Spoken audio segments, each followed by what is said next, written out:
혹시 건강을 위해 싱겁게 드시나요? 저도 늘 그렇게 가르쳤습니다. 짠 음식은 혈압을 올리고 심장에 나쁘다고요. 그런데 그 믿음이 제 아버지를 병들게 했습니다. 작년 여름이었습니다. 무더운 날 아버지가 갑자기 쓰러지셨습니다. 식탁 위엔 언제나 맑은 국과 건더기만 있었습니다. 과일과 야채, 하루 물 2리터, 커피 2잔. 의사인 제가 알려드린 대로 지켜오셨죠. 그런데 응급실에서 들은 진단은 충격이었습니다. 혈압이 문제가 아니라 몸속 소금이 사라졌던 겁니다. 의학 용어로 전하트륨혈증이었죠. 몸속 전기가 끊기듯 손발이 떨리고 의식이 희미했습니다. 그날 저는 처음으로 두려움을 느꼈습니다. 의사로서의 확신이 무너졌고 아버지를 병들게 한 게 제 조언이었다는 죄책감이 밀려왔습니다. 건강을 위해 한 일이 오히려 생명을 위협하다니요. 그날 이후 저는 단 한 가지 질문을 붙잡았습니다. 소금은 정말 나쁜 걸까? 왜 바다 속 생명은 소금 속에서 오래 사는데? 제가 한 연구에서 본 일본 장수 마을의 비법을 아버지께 전했을 때 처음엔 의심의 눈빛이었습니다. 하지만 한 달 뒤 병원에 다녀오신 아버지는 완전히 다른 분이 되어 있었습니다. 피부는 환해지고 주름은 펴지고 허리띠는 헐렁해졌습니다.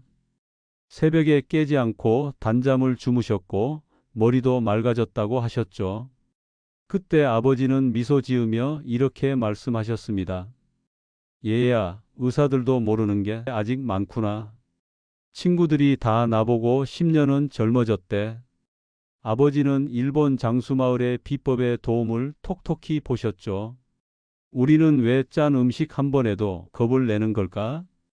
혹시 우리가 알고 있는 건강 상식이 틀린 건 아닐까요? 그 답을 찾기 위해 저는 수십 명의 어르신을 만나기 시작했습니다. 그중 한 분의 이야기가 제 인생을 완전히 바꿔 놓았습니다. 오늘 그 이야기를 들려드리겠습니다. 끝까지 보시면 평생 믿어온 상식이 완전히 바뀌실 겁니다. 그리고 단 7일 만에 몸이 얼마나 달라질 수 있는지 직접 보게 되실 겁니다. 그 전에 작은 부탁드려도 될까요? 좋아요 버튼 한 번만 눌러주세요. 그 손길이 또 다른 어르신의 건강을 지키는 힘이 됩니다. 자, 지금부터 시작하겠습니다. 우리는 평생 이렇게 배워왔습니다. 짠 음식은 해롭고 소금은 고혈압의 주범이라고요. 그래서 싱겁게 먹으면 건강해진다고 믿었죠. 하지만 그게 전부는 아닙니다. 소금은 우리 몸의 전기 스위치입니다. 심장이 뛰고 뇌가 작동하고 근육이 움직이는데 꼭 필요합니다. 그런데 나이가 들수록 콩팥의 조절력이 떨어집니다. 물을 많이 마시고 커피를 즐기면 몸속의 나트륨까지 함께 빠져나가 버립니다. 결국 세포의 균형이 무너지고 어지럼, 피로, 불면, 근육 경련이 찾아옵니다. 이건 단순한 노화가 아니라 소금 결핍 신호일 수 있습니다. 병원에 오시는 어르신 중에도 이런 경우가 많습니다. 선생님, 머리가 멍하고 다리에 힘이 없어요. 검사를 하면 나트륨 수치가 기준 이하인 분들이 적지 않습니다. 소금은 독이 아니라 생명을 유지하는 필수 미네랄입니다. 문제는 얼마나 짜냐가 아니라 어떻게 먹느냐입니다. 너무 진하면 해롭지만 적절한 농도에서는 오히려 세포를 보호합니다. 병원에서 링거를 맞아보신 적 있으시죠? 그게 바로 0.9% 생리식염수, 피와 같은 농도입니다. 의사들은 환자에게 그걸 정맥으로 주입합니다. 입으로는 먹지 말라면서요. 얼마나 모순된 일인가요? 저는 이때 확신했습니다. 소금의 문제는 짠맛이 아니라 균형의 문제였습니다. 그래서 세계 곳곳에 장수 마을을 찾아 나섰습니다. 그들의 식탁엔 언제나 발효된 소금물이 있었습니다. 된장국, 김치국물, 동치미 모두 자연이 만든 전해질 음료였습니다. 반대로 국물은 남기고 과일과 물만 먹던 분들은 오히려 피곤하고 불면에 시달렸습니다. 그 단순한 차이가 건강 수명을 갈랐던 겁니다.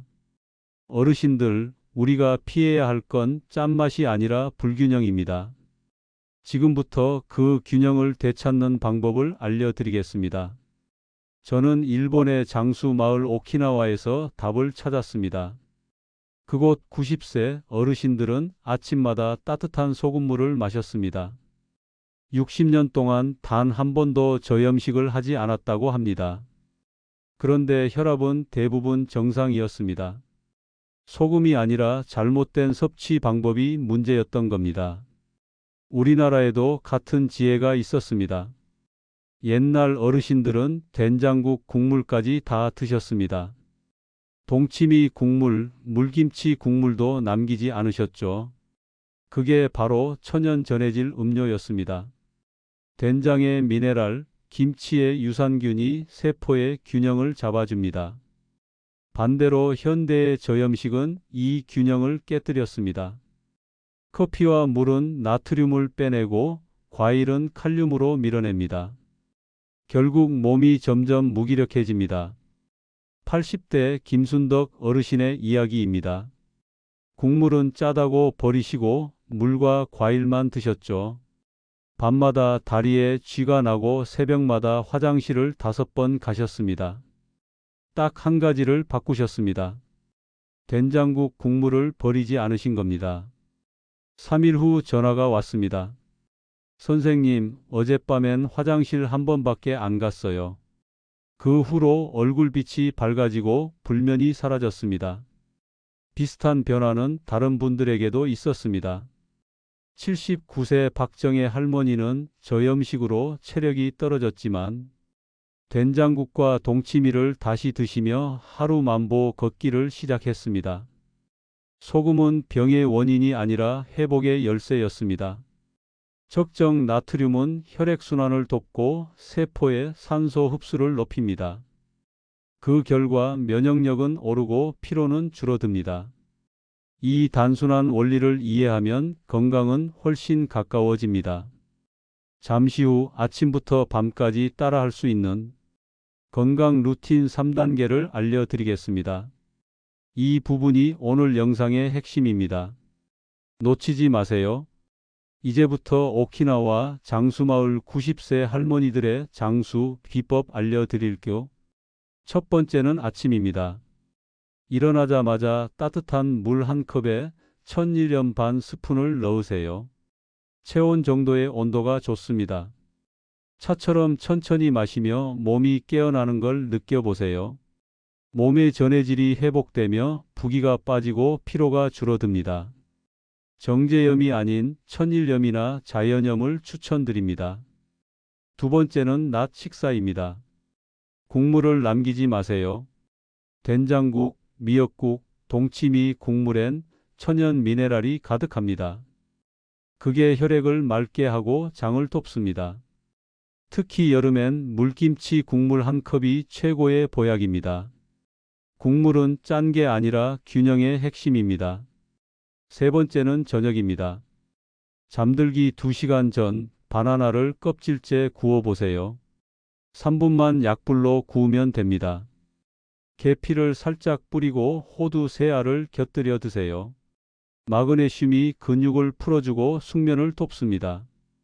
밤중에 화장실을 자주 가는 분들에게 특히 좋습니다. 이 3가지 루틴으로 제 아버지는 회복하셨습니다. 혈압이 안정되고 부종이 사라지고 얼굴빛이 달라졌습니다. 아버지는 지금도 매일 아침 소금물 한 잔으로 하루를 시작하십니다.